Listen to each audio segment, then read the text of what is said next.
শাহেদ ওভাবে কান্না করছিল দেখে আমার খুব অস্বস্তি হচ্ছিল। আমি চুপচাপ ওভাবেই বসে রইলাম।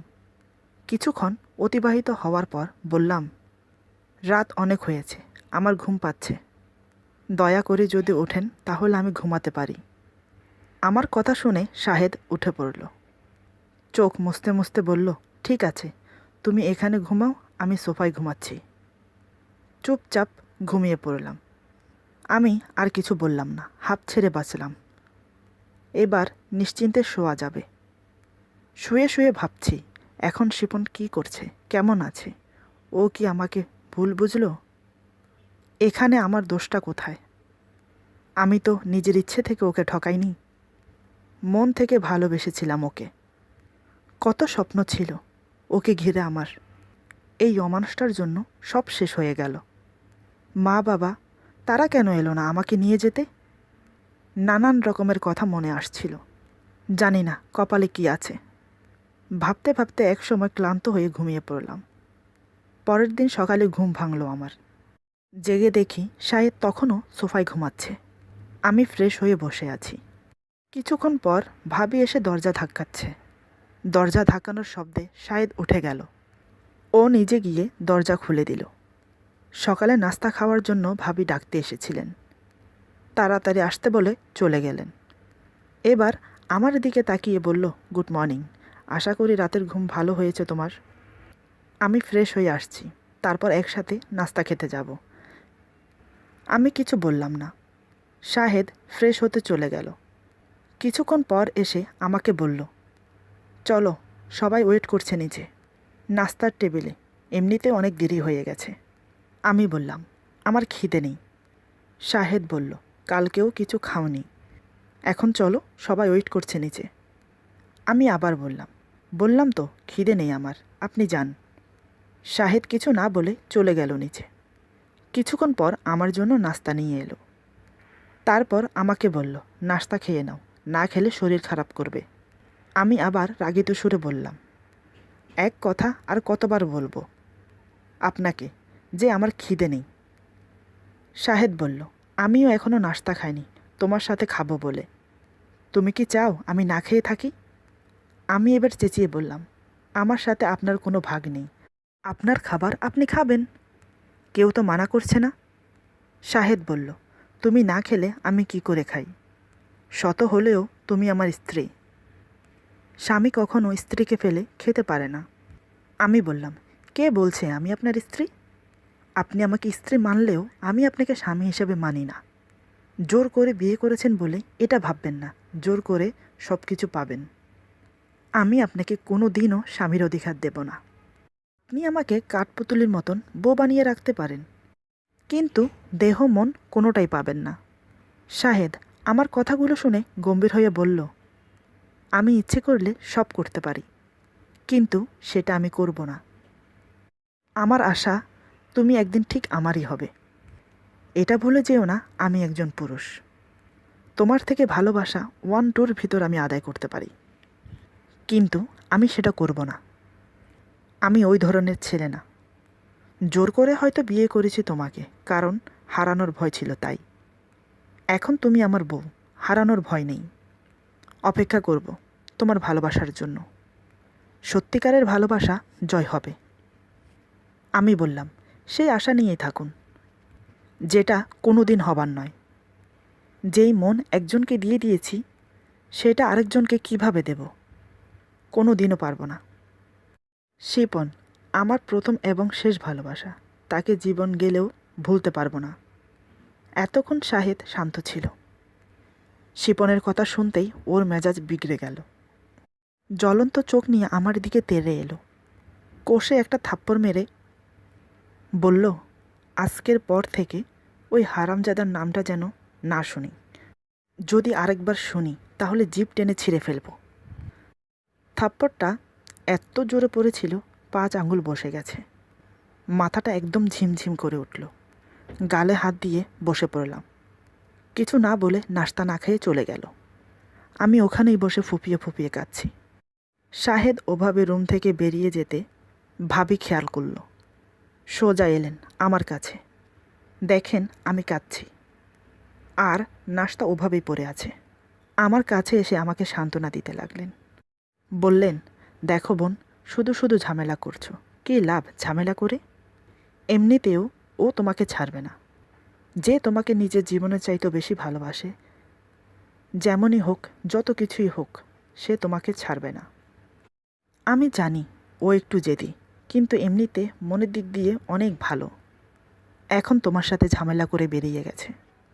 একটু ওয়েট করো, দেখবে আবার ফিরে এসে তোমার রাগ ভাঙাবে। অভিমান করে থেকো না।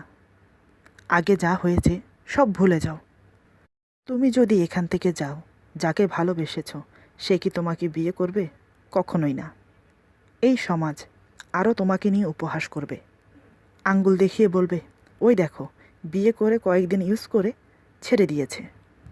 সেটা তোমার কাছে ভালো লাগবে?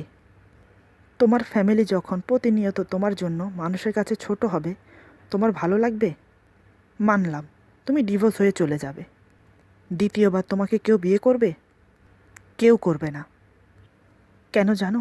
কারণ তোমাকে অপহরণ করে 4 দিন আটকে রেখেছিল। এগুলো যখন জানবে, তখন প্রথমে তোমার মা বাবার উপরে আঙুল উঠবে। তুমি কি চাও এসব হোক?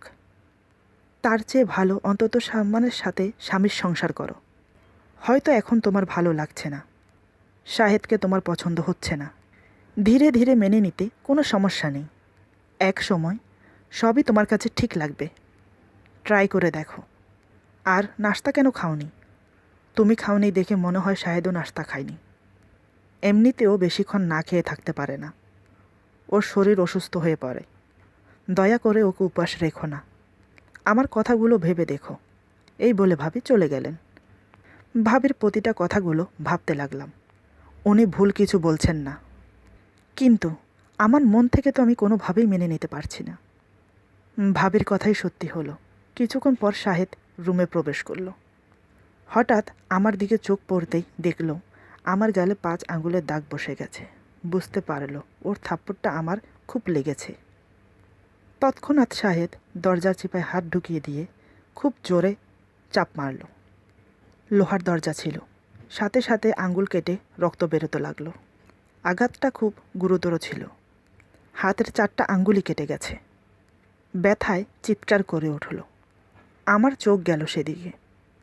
আমি উঠে এসে হাত ধরতেই আমাকে বলল, খবরদার, আমার হাত ধরবে না।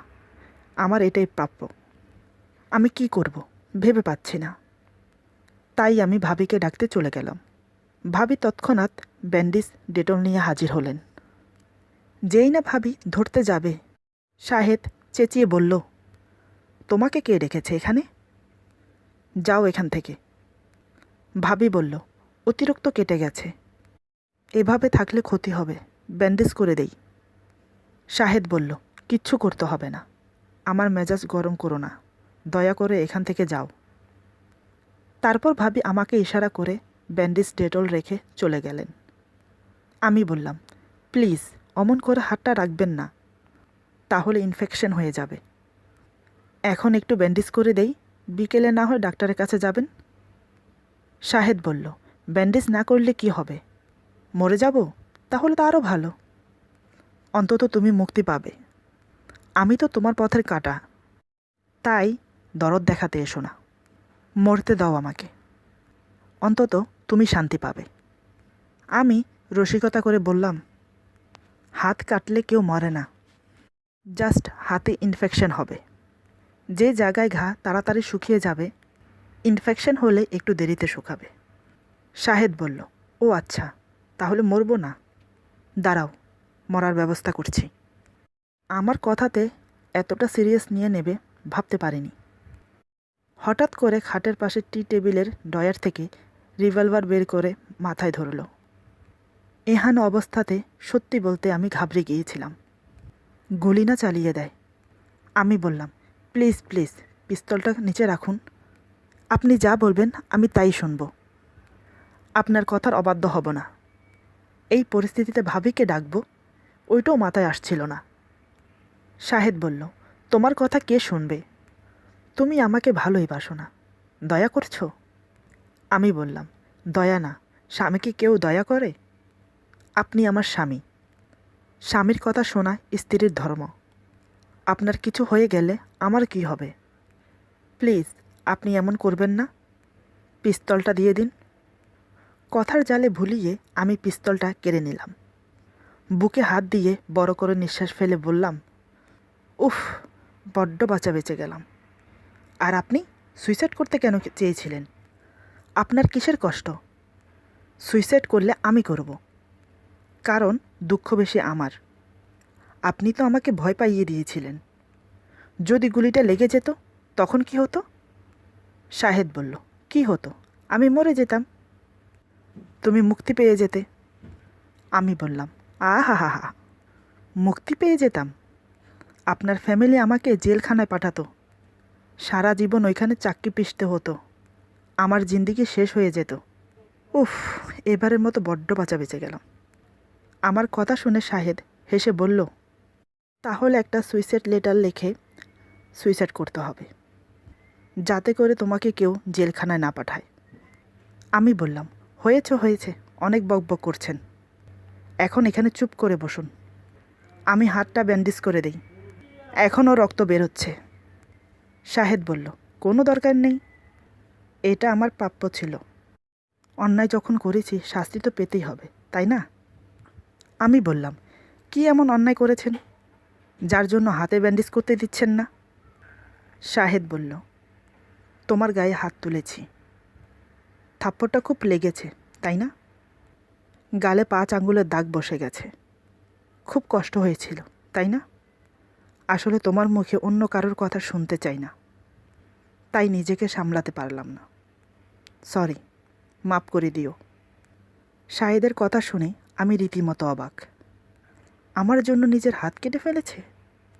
মানুষ একটা মানুষকে কতটা ভালোবাসলে এমনটা করতে পারে, সেটা শাহেদকে দেখে বুঝতে পারলাম। আমি বললাম, আপনি আমাকে থাপ্পড় মেরেছেন, আমি তো কিছু মনে করিনি। তাহলে কেন আপনি হাত কাটলেন? হাত কেটেছেন, এখন ব্যান্ডেজ করতে দিচ্ছেন না, তারপর সুইসাইড করার জন্য পিস্তল বের করছেন। এটা কি ঠিক?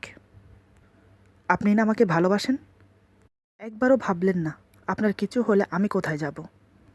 মানছি আমি আপনাকে ভালোবাসি না, তাই বলে এই না যে আপনি সুইসাইড করবেন। এমনটা আর কখনো করবেন না। এখন চুপচাপ বসুন, আমি হাত ব্যান্ডেজ করে দিচ্ছি। তারপর শাহেদ আর কিছু বলল না। আমি হাতটা ব্যান্ডেজ করে দিয়ে বললাম, সকাল থেকে তো কিছুই খাননি, বসুন, আমি খাইয়ে দিচ্ছি।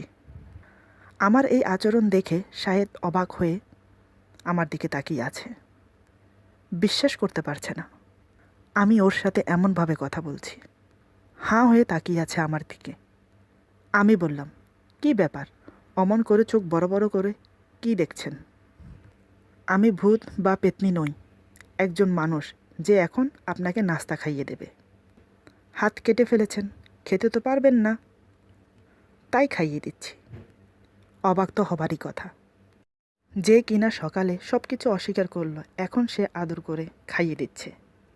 হঠাৎ শাহেদ আমাকে জড়িয়ে ধরে বলল, তুমি যেমন আছো তেমনটিই থেকো, আমাকে শুধু একটু ভালোবাসা দিও, তাতেই চলবে।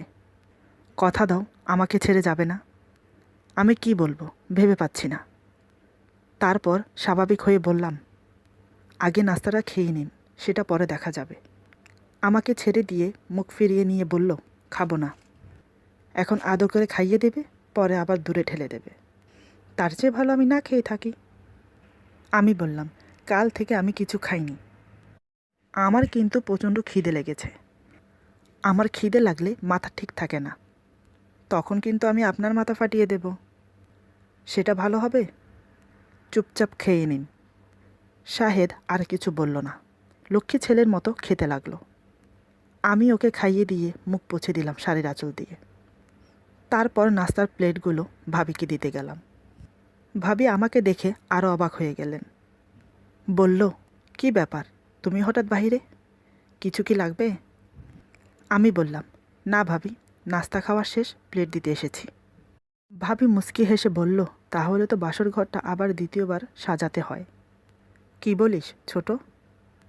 আমি বললাম, জানি না, এই বলে চলে এলাম রুমে। ভাবি ঠিকই বলেছে, সব কিছু মেনে নেওয়াই শ্রেয়। মনে মনে নিজের ফ্যামিলি আর নিজের সম্মানের কথা ভেবে সব কিছু মেনে নিলাম। শাহেদ শুয়ে আছে, মনে হয় হাতটা ব্যথা করছে। আমি পাশে গিয়ে বসে জিজ্ঞেস করলাম, কী ব্যাপার, হাত ব্যথা করছে? শাহেদ বলল, হাতের ব্যথা তো সামান্য, সেটা মেডিসিন খেলেই ভালো হয়ে যাবে, কিন্তু মনের ব্যথা কী করে ভালো হবে? আমিও রসিকতা করে বললাম, ও আচ্ছা, হলে মনের বিশেষজ্ঞ থেকে মেডিসিন নিয়ে আসতে হবে মন ভালো করার জন্য। শাহেদ বলল, মনের ডাক্তার তো সামনেই আছে।